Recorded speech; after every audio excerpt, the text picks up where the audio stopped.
All right, I guess we can get going. Hi, everybody. I'm Kristian and I'm going to be moderating today's event on social justice and community leadership in the field of statistics. I'm also a member of the 2022 class of the COPSS Leadership Academy. As a little background, COPSS is the Committee of Presidents of Statistical Societies. COPSS is made up of various statistical societies, ASA, ENAR, WENAR, IMS, and the Statistical Society of Canada, along with many friends of societies from across the globe. As a member of the Leadership Academy, we have the opportunity to share our vision of leadership with the field, and this is the origin of this seminar series, which is co-organized with our partners at the National Institute of Statistical Societies. These webinars are an opportunity to feature leaders throughout the discipline, invite them to tell their stories and share their insights. This is an opportunity to celebrate statisticians and data scientists who have achieved great things and who've inspired others in many different ways. The theme of today's panel is social justice and community leadership. Each of our speakers has been a pioneer in using statistics to promote human rights and social justice. In a moment, they'll each have a few minutes to introduce themselves, but for now, very briefly, I'll tell you who they are.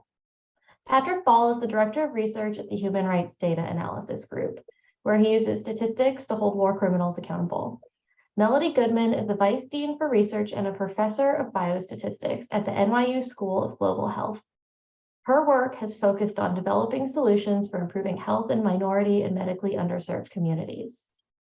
Mary Gray is a Distinguished Professor of Mathematics and Statistics at American University. She's also a lawyer.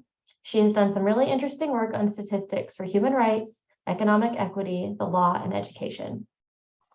In a moment, we're going to hear from each of the speakers, followed by a moderated Q&A. After that, we'll accept audience questions, which you can submit via the Q&A function in the webinar. If you feel inspired to do so, please post about this event using the hashtag #StatsLeadershipWebinar on your social media platform of choice. All right, so now we'll head over to the speakers and they can tell us a little bit about themselves. Let's go in the same order that I just introduced them in. So let's start with Patrick. Hi, everyone. As Kristian said, I'm Patrick Ball. And since 1991, I've been building databases and then conducting statistical research, and most recently using machine learning to understand evidence that human rights groups gather in ways that strengthen or provide us a way to test hypotheses in war crimes trials, trials for crimes against humanity, genocide trials, as well as truth commissions, non-governmental human rights campaigns, and UN missions investigations. So the question that we usually are trying to ask with statistics starts with how many, but very quickly, the more interesting questions are when and where and who suffered the attacks and who committed them. So the statistical questions turn on the notion of getting representative samples, or if we can't get representative samples, unbiased estimates of the magnitude and pattern of crimes like murder. That's my overview, Kristian. All right, so it was a little glitchy near the end, so hopefully that was captured. Now let's head over to Melody. Hello, so I am the director of our Center for Anti-Racism, Social Justice, and Public Health here at the NYU School of Global Public Health. And I'm really interested in the social and structural drivers of racial health and equities. I think of myself more as a generalist. I don't have a disease focus. I do a lot of community engaged, community based, and participatory research. And I'm interested in letting those communities drive the research agenda so that my work is focused on questions that are important to people that I can help in ways as a statistician.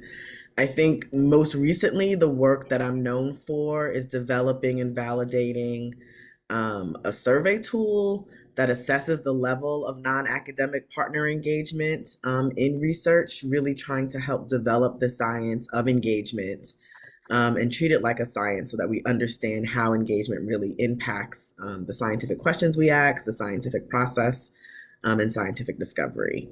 Happy to be here and be a part of this conversation. So happy you're here too. All right, and Mary Gray, do you want to round us out? I think you're on mute.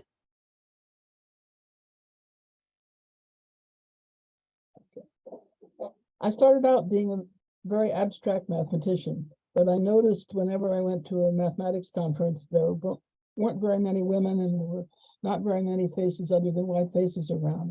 So I went to sort of a governing body of the American Math Society to find out what was going on. I had carefully checked ahead of time to see that this was a public meeting, but when I got there, I was told that no, it was closed members only. And then I was told this was a gentleman's agreement. And I said, well, okay, I'm not a gentleman. So I went on to that meeting, and then I became known around the mathematics community for not being a gentleman. That worked out just fine. I started an organization called the Association for Women in Mathematics, which is still going strong 50 years later, as am I. We do all kinds of things from Saturday events for high school girls to research conferences around the country and around the world for that matter. But then I decided that I was not going to save the world doing mathematics and maybe I should try statistics. So I worked in statistics a while, working on a case that had to do with discrimination on the basis of gender in pensions. I discovered a nice way to look at it so that I thought we had some chance of winning a case in court. However, when I talked to the insurance people who were in charge of keeping things the way it was, I was told I just didn't understand statistics. Well, along the way, after we had come up with a very good argument, my colleague and I, then they told me, well, you may understand statistics, you just don't understand the law. So then I went to law school, and by the time the case got to the Supreme Court, just to show you how rapidly we do things in this country, I was a member of the Supreme Court bar and could write a brief for the case as well as doing all the statistical background. So I've sort of switched back and forth between doing stuff that's discrimination stuff and doing organizing sorts of things, because I always learned that you can't do much by yourself. It's a good idea to try to recruit other people. And I've worked on refugee projects with various organizations like the American Association for the Advancement of Science, like Amnesty International. I was international treasurer for Amnesty International for a number of years. I always tell my students that if you want to have some influence in a not-for-profit organization, volunteer to be treasurer, because most of the people, when they have to see a page of numbers, go into a state of panic. I discovered that was really true when I was doing a lot of lobbying on women's rights. I had to keep flying around the country to testifying in various legislatures because nobody else wanted to talk about the numbers. So I still keep on that way, doing a variety of things having to do with discrimination and having to do with human rights. Thank you so much for all of those intros. So one of the things I noticed in your intros is that, leadership can mean a lot of things, but for this group in particular, we've heard about some non-traditional forms of leadership in terms of charting new waters, particularly in Mary's intro there at the end. So going back to Mary, I'd love to hear a little bit more about your path taking statistics to human rights. A little bit more about statistics and human rights? Yeah. It frequently turns out that there's a problem with the statistics, and if you can find out what's actually going on, you might be able to do something about it. And just to give you a tiny example, once for Amnesty, I was looking at how the Roman children in Czechoslovakia were being treated. It seems that they were all ended up in the classes for low achievement, as they put it, students, disproportionately to their population in general. So when this was pointed out to the government, this was when there was still a Czechoslovakia, they decided to organize special schools, and they would just send the Roman students off to special schools. Well, needless to say, that didn't improve things very much. If you took a look at the statistics, which nobody else had bothered to do. I don't know what's now going on, but I do know what was going on many years ago. We were able just to look at the data.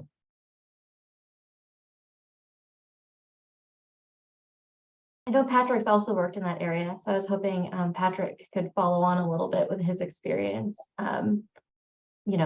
charting waters in statistics and human rights. Well, most of the people who work in human rights are lawyers or journalists or area experts or community activists. So they're not necessarily people with a lot of background in quantitative reasoning or in mathematical statistics or in data collection. So the challenge for us is to figure out a way that our statistics can be helpful to them. But what if people are a little bit resistant? They don't really want to say, they don't want to hear about your statistics. I mean, I'm sure a lot of people in this webinar have heard the phrase, well, I hated statistics when I had to take it in school. So our challenge is to get through that. And what I've learned is by listening to people and asking questions about what's actually the question they care about, what's the thing they want to do, what's the argument they want to persuade others about. If you listen to that and you think about it, you say, oh, well, we're making an argument here about, for example, genocide. So what is genocide in the context of a statistical argument? Well, it might be disproportional mortality. So we have to establish the mortality rate of the two populations or multiple populations in the context where someone is alleging that genocide has occurred, so that we can understand if the target of genocide has suffered disproportionately relative to the neighboring populations. And that might be a way for us to understand it. And if we can express it in that way, if we can come up with an analysis that supports our colleagues and our partners, all of a sudden they're really interested in statistics. All of a sudden they want to know how the data got collected. What is it that we're doing to account for disproportionate reporting? How are we handling challenges to the validity of our argument? And that's the exciting part for me. That's the most exciting part of a project, working with people who are not statisticians, is figuring out that way that our argument can support this much bigger argument that usually has lots of other kinds of data and evidence and epistemologies of qualitative forms or legal reasoning, whatever it is, how it all fits together and how our argument can support them. Awesome. Melody, I'm wondering if you're seeing any parallels in your work. I think we all took a path that statisticians tended to not be in, but are necessary to move the work forward. And I felt that even when I was a doctoral student. I don't want to say how many years ago, but we were trained on community engagement, and it was a multidisciplinary grant, but there just weren't a lot of statisticians doing that kind of work. But it was a space where people were trying to solve problems where there are real statistical issues, missing data and not asking the right questions or not asking questions in the right way, and validity and things like that, where I think statisticians can be super helpful. And I think the willingness to step into an area where statisticians are needed, but not necessarily plentiful, takes a certain type of leadership ability. Absolutely. So each of you have talked about, working with other communities, and it's clear that the work you've done has involved building networks with communities that have not necessarily traditionally worked with statisticians. So I was wondering if we could sort of flip it. It's clear that you've brought a lot to those communities, but I'm wondering what those communities have brought to you and how working with them has enriched your work or shaped how you think of your role as a statistician. And I just want to pop it right back to Melody for that. That's right. I definitely think doing community engaged research has made me a better scientist. I think I'm asking questions that are important to the communities that I'm working with. I think I'm doing it in a way that is ethical and meaningful, and is respectful of their culture and their lived environment. And I think I'm doing it in a way that creates data to support the change that they want to see in their communities and allows them to do the work that they were already doing better. They were already advocating, they were already doing a lot of this work. We're just sort of a support to the work that they have been doing. And I don't neglect trying to indoctrinate people as to why they should become statisticians. When I've been working with young people, I've often said, okay, you didn't like statistics the first time, go back and try it again. Here's some much more interesting data that actually has to do with your own lives. Maybe you'll like it better this time.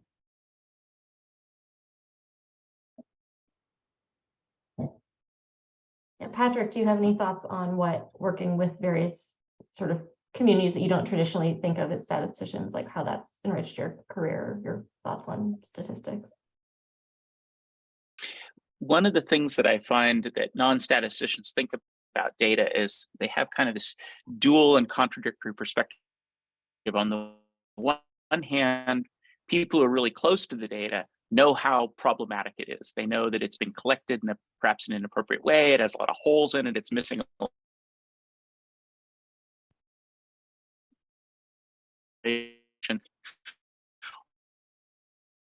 on the other hand,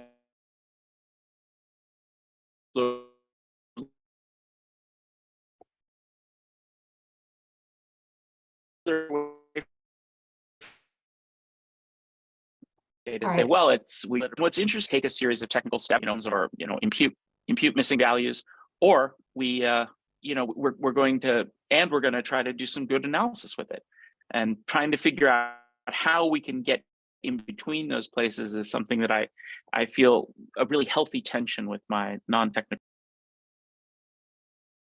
And I should tell you about one time that I wasn't terribly successful. I was supposed to help out in Rwanda. This was several years after the genocide that had occurred there, and the prisons were getting full and more prisons were being built, but nobody was being brought to trial. They were just, the only way they got out of prison was by dying. So the idea was to try to get the justice system started, but there weren't courthouses and there weren't many people, and it was going to be very difficult. So someone had the idea that we should start with a small group. So I was asked to come and find a sample population where we could get this started. I went around the countryside, stratifying my sample, finding out what we needed to know, trying to structure things as best we could. But it turns out it was a probability sample. And it turned out that it didn't have some of the most notorious people who had participated in the genocide in the sample, and therefore their trials wouldn't be among the first ones that were done. So they threw out my sample. So no matter how much you explain, the probability sample is a probability sample. Right. So I think you all have already touched on this a little bit, but I do have a question specifically about this. So what have you found to be the most effective ways of communicating about statistics and convincing people of its importance and ability to address the problems that they actually have? I think Patrick was having a little bit of technical difficulties, so I think he's trying to maybe switch audio or something. So let's start with Melody on this one instead, and we'll come back to him. I work a lot with Black populations here in the US. And one of the things that I think has become really helpful when I start to work with them is to talk about all the statistics they've heard about Black communities, particularly Black men.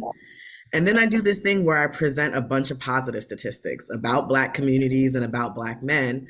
And I talk to them about the fact that as a biostatistician, I'm a narrator. I get to tell a story with data. And it's important for us to be involved in the storytelling. Otherwise, someone else gets to tell the story. And that may or may not be the story you want told about your community. And I find that's an effective way for them to start thinking about the types of data that would be important for their community to have, and the types of data they want disseminated about their community.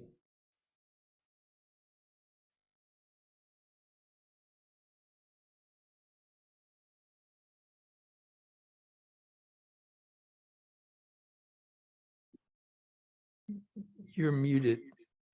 Gosh, I clicked it. I just missed, I guess. Sorry. I want to switch that to you, Mary. Do you have any specific techniques that you use or advice for people who are, on their statistical communication, and in particular, helping people understand how statistics can help them address the problems that they have? Well, I think what the other two of you have said as well is you point out how it actually affects what's going on and how it's going to make a difference if you find out what the data is and what it tells. it's going to be useful. I can remember I had a group of minority workers who worked for a company called Next Day Blinds, and they went around putting up blinds around the country, around the city and the suburbs. And they complained that they were getting paid much less than the white workers were. And the explanation for the company was that this was because they were being assigned to jobs that were larger, and therefore they would get paid more. And it hadn't occurred to anyone that the larger jobs were all in the income areas that were tended to be predominantly white. And the management said, oh, our workers feel much more comfortable if they work in the other kinds of communities. So they were assigning people on the basis of race and using the excuse that it had to do with the where the residential housing varied. So once they found that out, we, I think, got them to improve it for a while. I don't know whether as soon as we turned our backs, it got back to where it was before. That's what one always worries about. In particular, you know, if it's a supermarket or it's a blinds company or it's a university, you show them what they've been doing wrong. They agree that based on the statistics, they're going to improve. And then you come back a year, 2 years later, and you see you're back where you started. So I think that's a discouraging sort of thing. It's one reason why I try to get more people trained in statistics, so I don't have to go back. Is Patrick back now so he could take this question, or is he still offline? Yes, he went back offline. Okay, I thought I saw him pop in briefly. All right, then we'll move on to the next one. And if he comes back, I'm interested to hear his thoughts on that, because I just want to follow up on a point that Mary just made about recruitment of the next generation of statisticians. I think she said it a couple of times, but I really just want to highlight it, that it's really important for us to be mindful in recruiting the next generation of statisticians. The next group of narrators need to be just as diverse as our population and the problems that we want to address as statisticians. Awesome, totally agree. Patrick, are you back now? I think I'm back. I'll stay without video and hope that it's less glitchy. Awesome, thank you. So what we're talking about right now are specific techniques or strategies you use to communicate about statistics and help people understand how it can help them with their problems. I think you already touched on this a little bit, but if you have anything else to add to that, that'd be great. I mean, I think that everybody knows that a picture is better than an equation. And that's probably the thing that I find most valuable. I spend a lot of time drawing two bars next to each other and saying, okay, those two bars, what's the relative size between them? And then I draw two more bars and what's the relative size between those, even though the total sizes of the bars are different.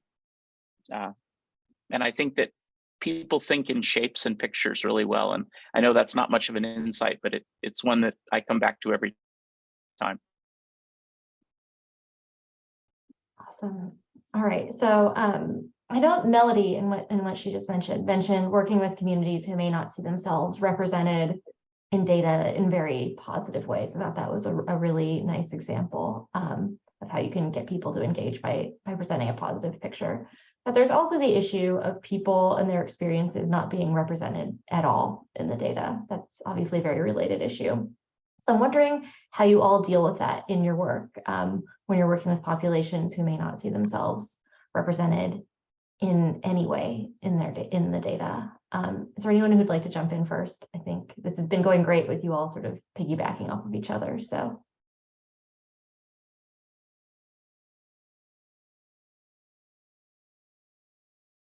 All right, in that case, Patrick, do you want to take this one? Because I'm very familiar with your work on the missing population front. Sure. I mean, in some sense, when a population you're working with is not represented well in data, that's an opportunity to talk about what representativity means in a technical sense.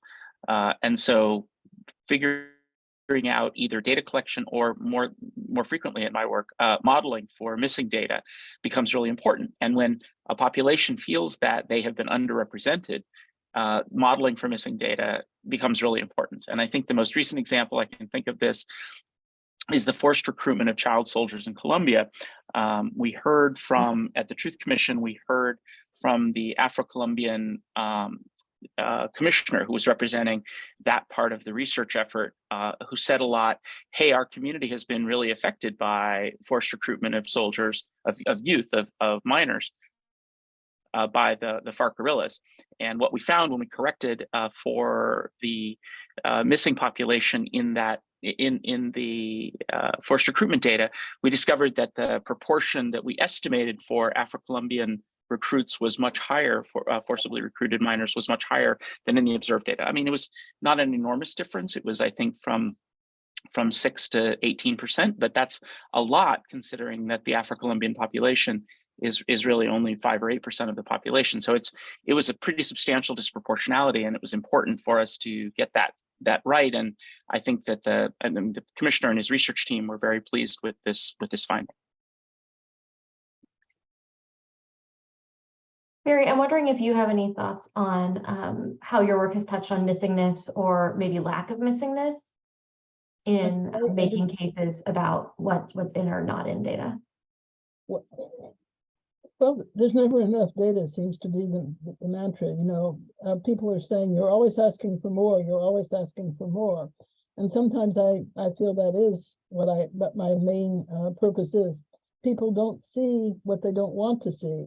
So lots of times you have to dig into what's behind things, you know, like street addresses that I mentioned before, but it can be that you didn't knock on the right doors when you were going around the neighborhood. We tried to do something in the Kurdistan part of Iraq once, and it turned out that if you sent people who were wearing a certain kind of attire, nobody would be home. And you had to adjust slightly what people looked like when they came to the door. So sometimes it's a question of how you extract data that's there all along. It's really interesting. Melody, I wonder how your work has touched on this. I think for us, it's important to think about primary data collection sometimes when the data doesn't exist. Are there ways that we can collect the data ourselves or use unique techniques to get the data, but also advocacy around data? I'm working with a postdoc who right now is writing policy papers around the lack of data collection of residents of Puerto Rico and other US territories in our national health surveys, like, you know, BIFRIS and Haynes and some of the other major surveys that we do, population surveillance here in the US. So I think both primary data collection, but also data advocacy around the policies and how we collect different data. We've also seen advocacy around how we classify different racial groups and other things. So I think, you know, really trying to advocate to make sure that we're getting the data we want to see. Right, please go ahead, Mary.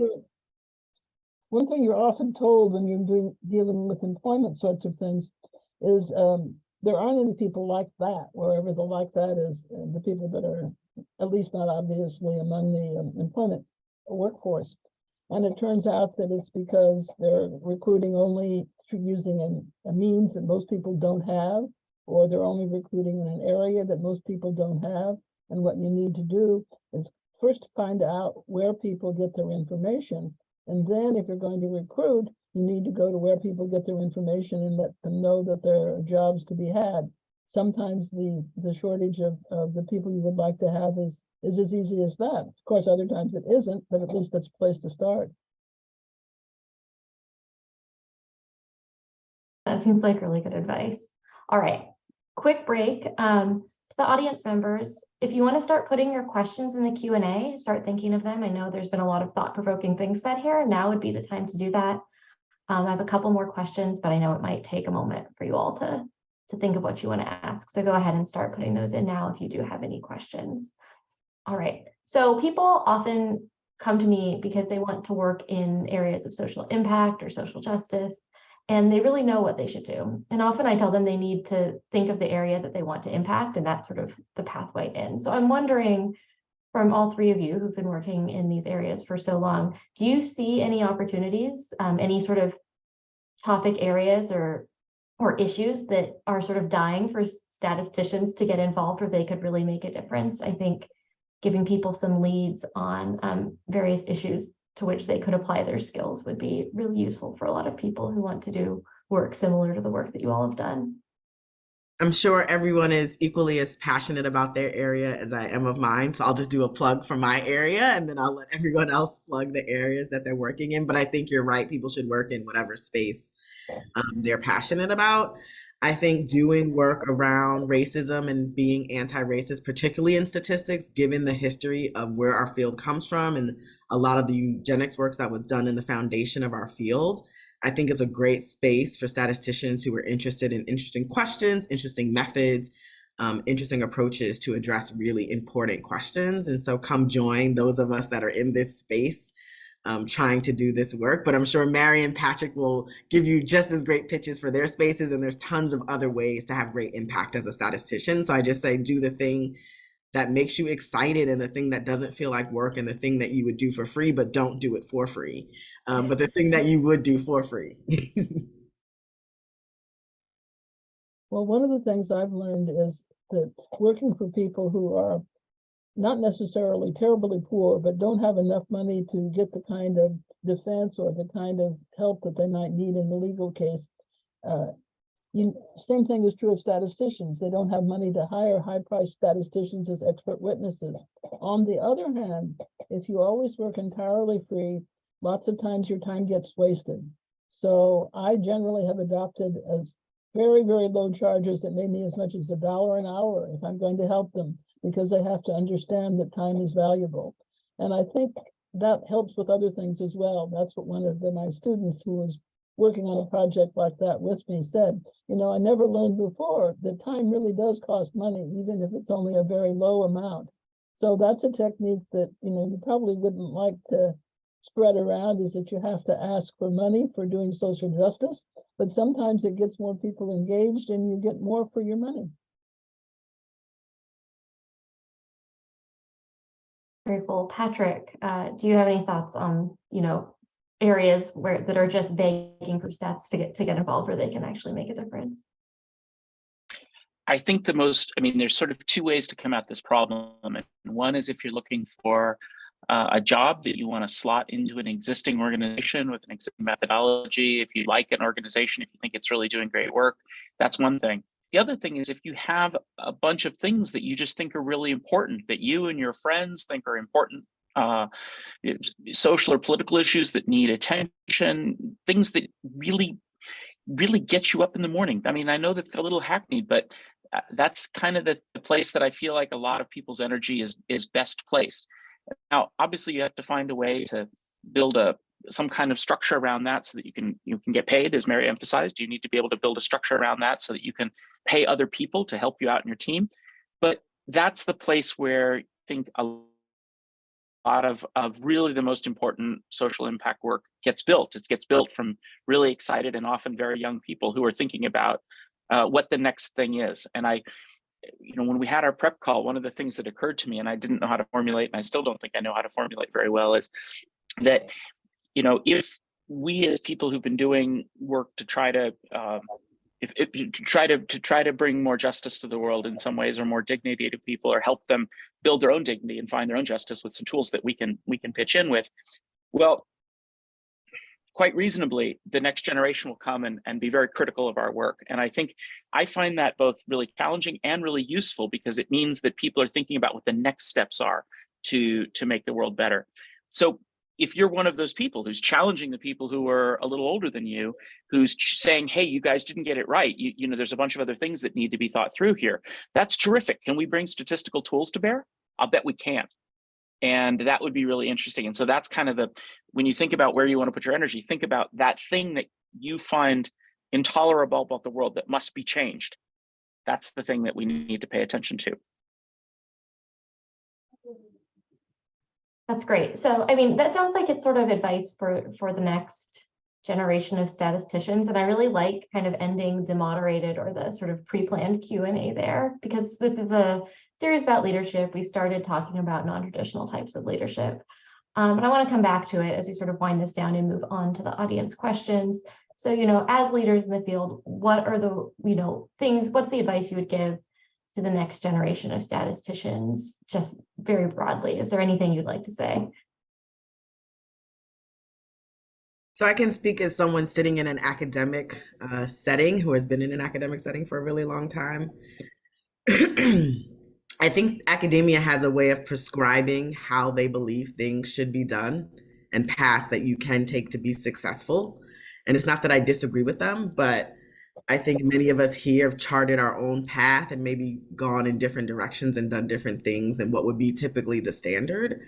And I think for myself as a leader, it's important for me to support students who want to do something similar, right? Who want to take a slightly different path than what we consider the standard. And I hope that my mentees feel like I do that for them, and help them think through things that I haven't, maybe it's not an area I work in or something that I've completely thought through, but I'm happy to be a thought partner with them to help them figure out what their path should be and not to prescribe a path, because I was someone I did not want a path prescribed for me. So I want to make sure that I don't do that to other people.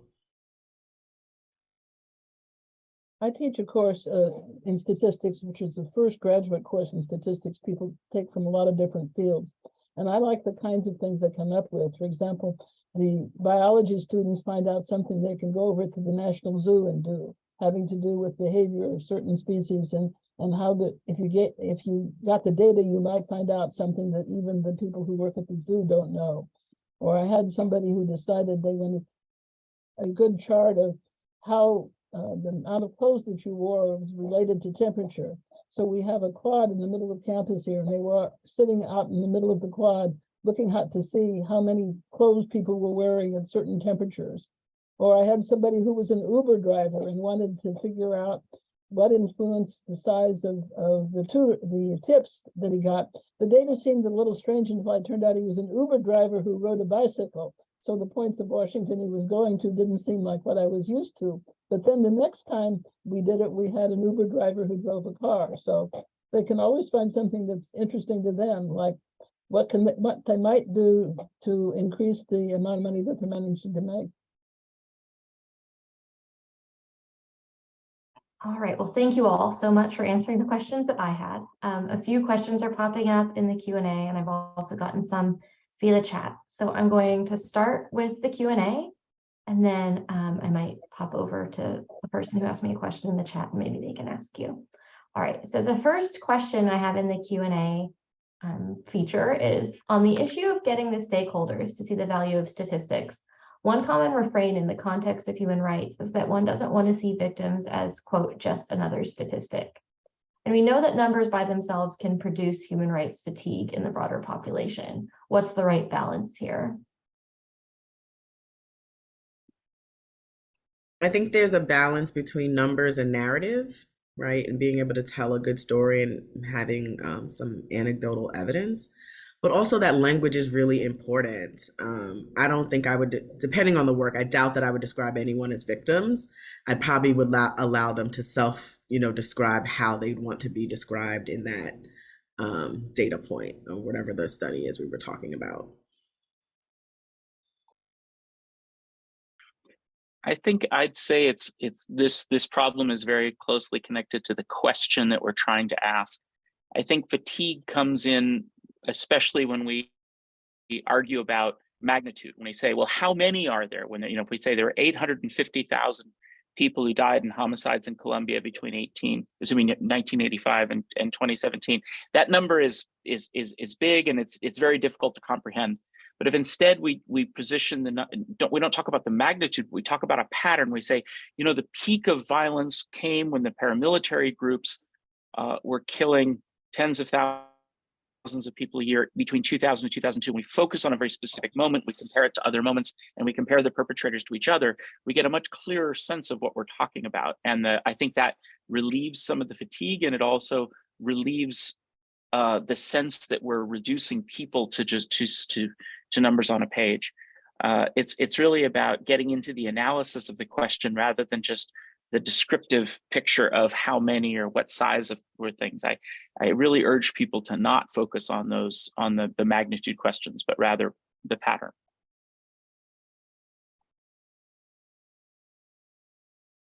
Fantastic. Mary, you don't necessarily have to answer all of them, but if you have something to add, I'd love to hear it. Well, I think it's the story is, can you find a way that it hits them in a daily life? And also the preciseness that's needed is not anything that people are used to in their daily lives. I've had people tell me that they've gotten themselves better organized with respect to their own finances because they had to figure out the data to support some project they were working on. So it can have a spillover effect. One cartoon that I like to show my statistics classes dates back a number of years ago. It's a Doonesbury cartoon, but in the Doonesbury cartoon, somebody from Fox News is interviewing someone in a refugee camp. And the person in the refugee camp is saying that there may be as many as 600,000. This is the largest Christian diaspora ever. This is in the Christian part of Iraq.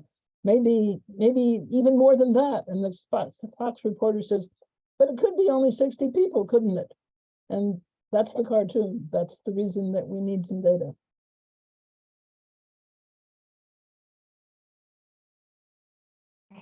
The next question we have is comes from Stephanie Zimmer, and it says, it's interesting you brought up primary data collection. So many are focused on big data, which has dubious origins. How can we educate people what or who might be missing in convenient data sources?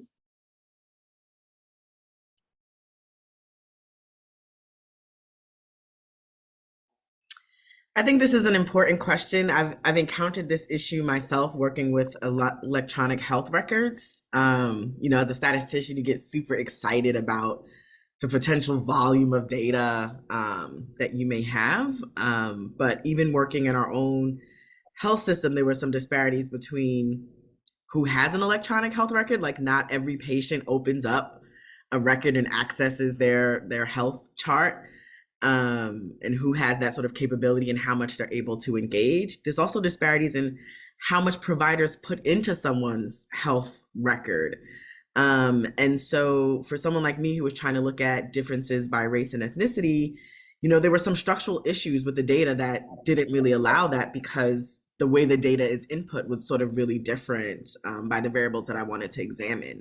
And so, yes, there's this idea of, I got a data dump that had 1 million records, as a statistician, that seemed like I hit the jackpot until I realized it was 1 million records, but it didn't answer any of the questions that I was interested in answering just because of the way that, the systems collected the data and who was present and who was missing.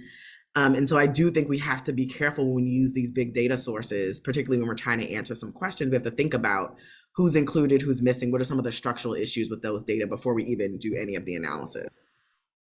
Have you had any luck trying to fill in some of those gaps by going and tracking down those populations, or how have you addressed that when you've gotten those huge data sets and realized there is something? I've been doing a lot of presentations about the pitfalls of using EHRs and really reading, there's a lot of literature that use this data and really going back and sort of rereading. In our own work, we've done some qualitative follow-up. And we found things like physicians saying, oh, I didn't think collecting family history was important if the person didn't have cancer, or, all of these sort of different things, even the language in which people get care. Like if someone needs a translator, they're less likely to have a whole bunch of information in their electronic health records because it takes longer to translate and get all of that necessary information. So going back and trying to work with translators and others to get that information. But it's a bigger systemic problem, right? Like we're looking at little minor fixes that are going to get us a little bit more, but they're not going to change the big sort of issue that these sort of data sources have.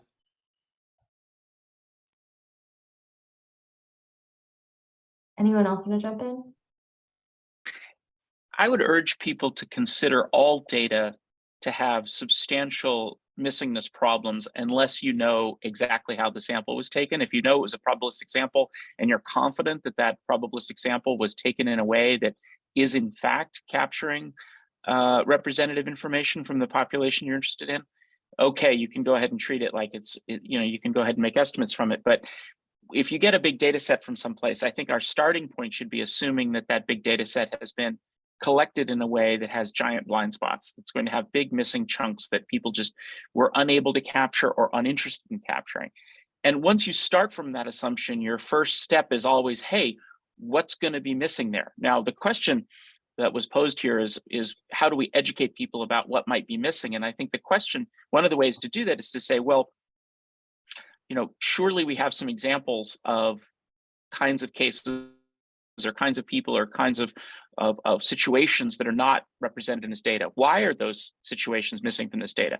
How did this data come to be? Data does not fall from the sky. Data is collected in some way. What was that collection mechanism? What were its logistical capabilities? What was its goal? And I think that a lot of times those stories can illuminate for qualitative people or people who are not primarily focused on the quantitative aspects of the data, can illuminate for them what's missing. And that then can begin a process toward thinking about what we can do about it. But I agree, it's a big challenge to get people to think about it. I spend an enormous amount of time, even with people with a lot of statistical training, worrying about, well, I don't think we have the data. In fact, I think there's a systematic exclusion to this data that we do have. How are we going to fix that before we start doing analysis?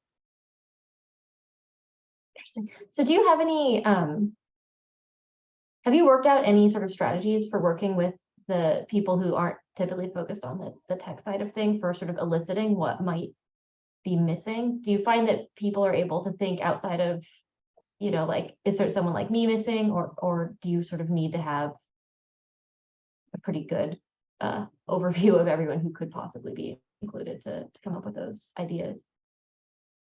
Well, if our goal is just to get the light bulbs going on over people's heads, I think the trick is just to find enough examples of stuff that's missing that you feel comfortable with it. And it's hard to give too much of an example, but one of the examples that I work with a lot is event size bias. So one of the things that happens a lot in data on war crimes, crimes against humanity, and genocide is that when there's a big massacre, when a lot of people get killed, we almost certainly hear about it. Now, this isn't always true. There are certain contexts, particularly in Central America and in Latin America more generally, but specifically in Central America, where we don't hear about even big events.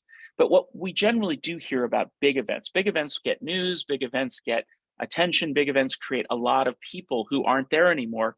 And that is noticed by the general community of people. People, in neighboring villages or, nearby towns will hear about it.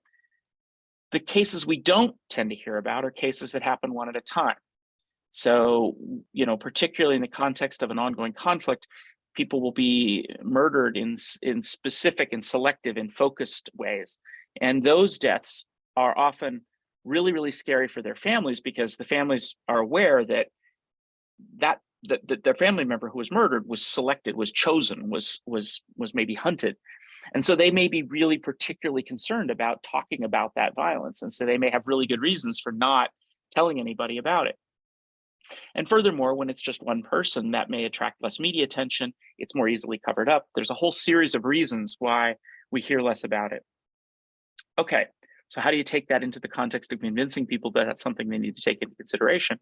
Well, it's easy to find those cases. Those cases, if there are more than 5 or 10, if we're talking about hundreds or thousands of those cases, as we are when we're talking about someplace like Syria or Iraq or Colombia, we can find the cases. We can find cases that are not in whatever database we're looking at, and it's pretty easy to do. And as soon as you find a few, people are like, "Wow!" And you're like, "I wonder how many of these there are." It's going to be a lot. There's a lot more cases like this that we don't have at all. How are we going to build analysis that takes that into consideration? How are we going to build analysis that we can actually confide in, that we can trust, that we can trust to give us a reliable and useful picture of the world? So I don't know. It's finding examples, I guess, is the summary version of my answer. Yeah, it almost sounds iterative, like finding examples and figuring out why those are missing and seeing if those reasons could apply to other types of populations or situations. Yeah, examples. Yes. Awesome. But to go along with what Patrick was saying, it sometimes can be so dangerous to collect the examples that you're looking for that you have hesitancy in asking, is this going to, the very fact that I'm seen talking to this person, going to put them in greater jeopardy? That's always been a concern when I go around interviewing or trying to find people, trying to find out what's happening that may not otherwise be known. It's, are you contributing to the problem?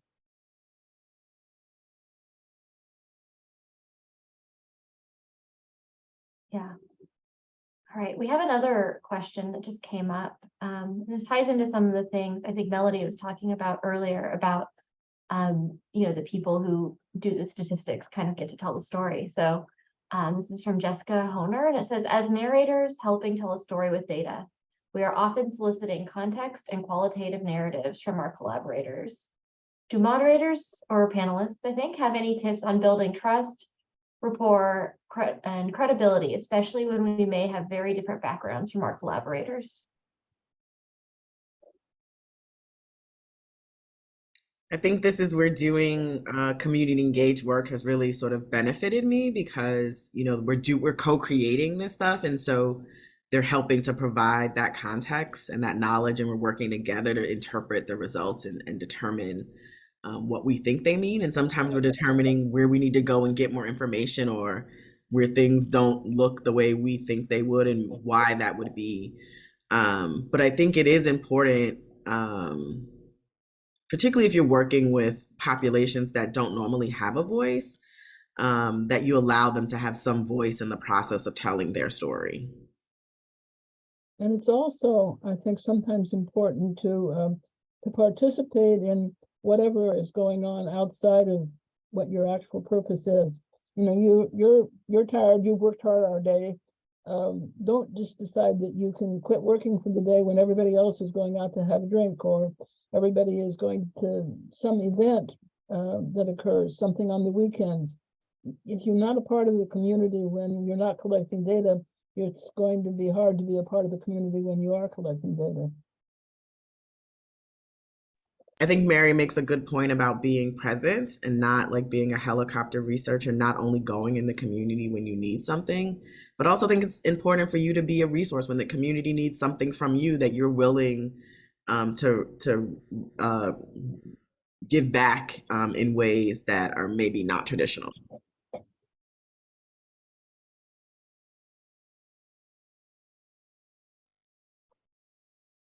Patrick, do you have any thoughts? I mean, I agree with what Melody and Mary said. In my work, I'm not a primary data collector. I'm not the person to whom people give their testimonies. I'm a layer back. And so I often work with the teams that are collecting those testimonies, reviewing with them what it is they've collected, and if there's a structured format that we're using, going over to make sure, trying to help people make sure that they're doing the same thing, that they're being consistent in the way that they're eliciting answers. But I think that probably the most important things that we need to do to create trust is to have a sense, to communicate a sense to people that we're here to tell their stories, and our job is to enable their stories to be part of some larger argument, whether that's a court case or a historical narrative for a whole country, like a Truth Commission is trying to write.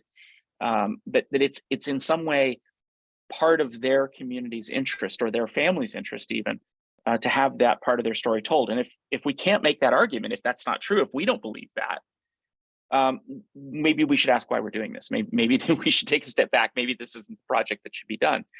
But if we feel that that's the case, if we say, yeah, this is really in the interest of the community, and my assumption is we've been invited by someone in the community to do this work. We're never imposing it on a community, but rather there's some sort of community process that's demanding this trial, or is demanding that their story be part of this national process of historical memory construction that is like a Truth Commission. Well, okay, then we need to work with the people in the community who are pushing this, and we need to give them the tools and the resources and the arguments to help them persuade their neighbors and friends and families to participate in the process. So I think there's a lot of trust building that's essentially political, although hyper locally micro political, but that we as the statisticians may not be a part of, but we may need to be accompanying. I don't know if that's how clear that is. I want to make a pitch to people who are probably on this webinar, and I frequently do this in meetings of professionals in statistics, or sometimes lawyers, but more often statisticians. And they say, well, how can I get involved? What can I do? I don't have much outreach to communities. I don't this, I don't that. Well, frequently they're at a university, and I say to them, how are the cleaning and dining help at your university treated? They probably aren't university employees. They're probably contractors. They're probably not paid enough. They may not be treated properly. What do you know about the people who are cleaning your office or cleaning the dormitories or serving you the food? And that frequently gives people a place to start. We've managed to, on my campus, improve somewhat the condition under which people work, but not nearly enough. So every time some dean or somebody wants to start talking about various issues of what we could do for people, I always bring that up. That's a fantastic idea. That sounds like, you know, really sort of looking right around you to find issues. They're sort of everywhere. They're right under our nose everywhere. I really love that response. All right, I'm going to go off the Q&A and over to a person who's been sitting in the chat question for a while. Natalie, did you want to pipe in, unmute yourself and ask your question? Yeah, thanks so much. This is Natalie Dean from Emory University. And so one of the things I'm interested in is that leadership can require a very different set of skills than what we're trained in as statisticians. And Patrick brought up some of like the visual communication. Mary went to law school. So I'm just curious, like, what are some of the skills that you've developed over time that you found that you've had to develop in order to be effective as a leader in this area, and sort of how you did that, how you got those other skills?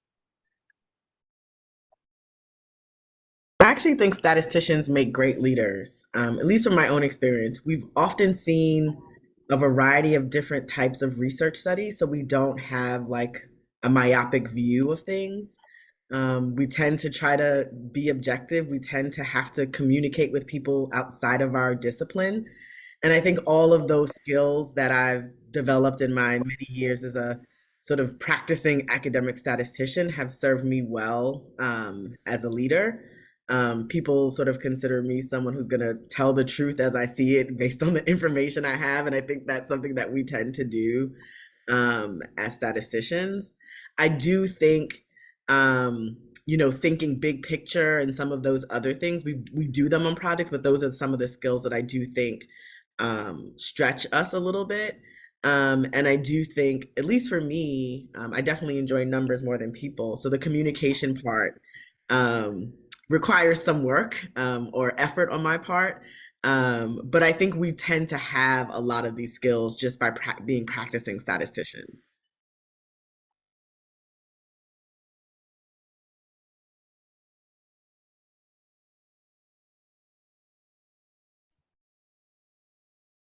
Mary, do you have any thoughts?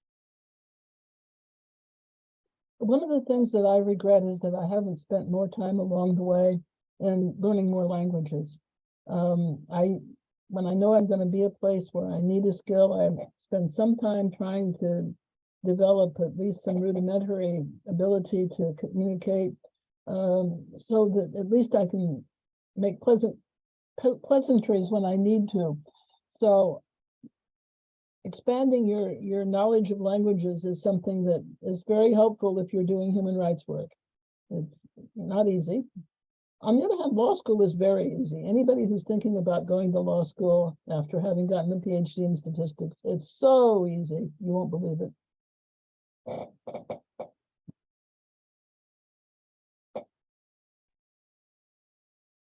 Patrick, okay, great. Yeah, I've got the question now. What skills have I developed over time? I think it seems like every 5 years I learn another programming framework, and that might not be the most interesting way to answer this question, but it is the one that I find myself kind of repeatedly relearning.